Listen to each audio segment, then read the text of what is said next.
There is still need out there and there is more work to do.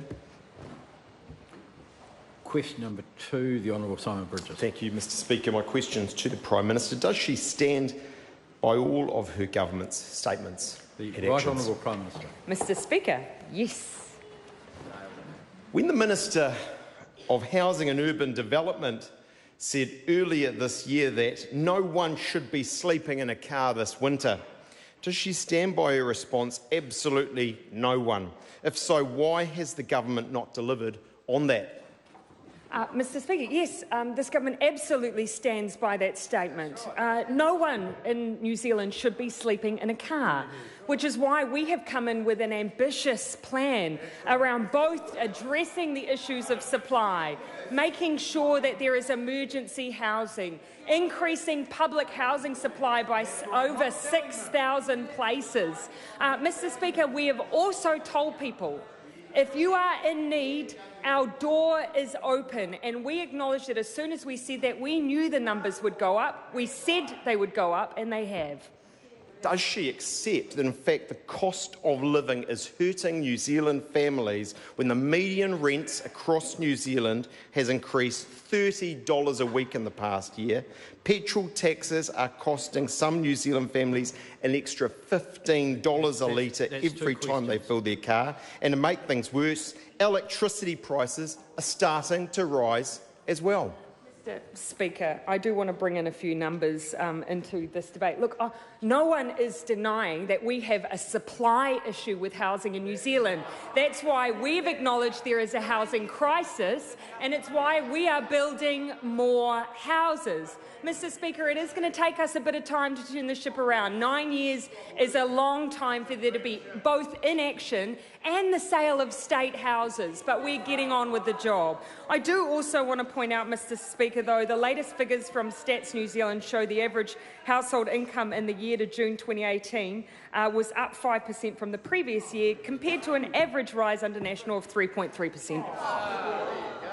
Has she seen reports from Auckland City Mission of a 27% increase in demand for food parcels this Christmas? If so, what is her response to Chris Farrelly, the head of the City Mission, who says high rental costs were to blame for growing food insecurity? Mr Speaker, I'll be visiting Chris before Christmas. It's something I frequently try and continue to make contact with the City Mission. It's why this government has contributed in the order of $16 million to try and support the building of a project which will help ease the strain on those in housing crisis. I would imagine, though, that those who work in the housing sector will agree that as a government we have come in with an ambitious plan that includes building more houses. That is the only way we're going to deal with, ultimately, is the lack of supply that we were left with by that last government. What's her explanation to the Christchurch City Mission, who've experienced a 43% increase in demand for food parcels this Christmas compared to last Christmas?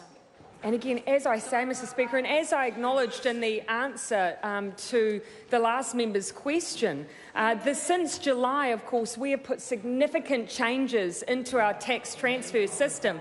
I can only imagine how dire it would have been if we had National in office giving tax cuts and not putting $75 a week into the pockets of those who need it the most.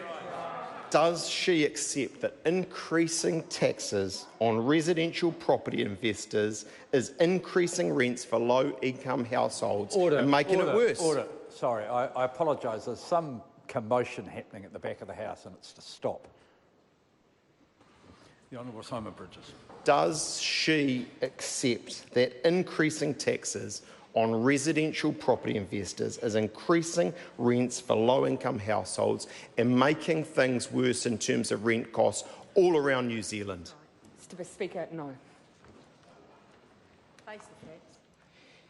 How can she say, as she did earlier, the families package will help when it has been in effect since July, and yet compared to last year, demand for food parcels has increased 27% in Auckland, in Christchurch, and 54,000 more people are receiving hardship grants across New Zealand this year? Mr Speaker, I'm saying it will make a difference because $75 a week on average, once it's fully rolled out, is a significant change, the biggest change in over a decade. Add to that the winter energy payment. These are huge changes that were made to our benefit system, Mr Speaker, and far more than the last government ever proposed or ever did. Question number 3, the Honourable Simon Bridges. Thank you, Mr Speaker.